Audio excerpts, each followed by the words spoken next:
न सहल जाता सासू जी के तनवा हो, अरे सासू जी के तनवा हो, लेके रहा अलगे हमके सुना मोर सजनवा हो। ई तो ना हो सकेला ये जमाना। ना हो सकेला त जा।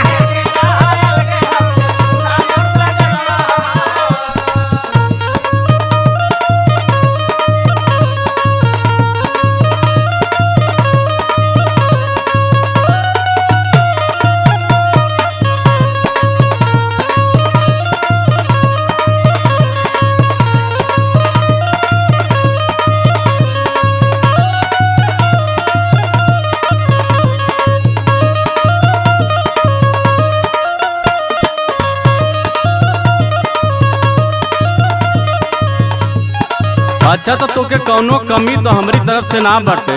तोरे तरफ से कमी ना है, लेकिन तोरे घर वालों से बहुत बड़ियार कमी है। तू तो दिन भर घरे रहता ना।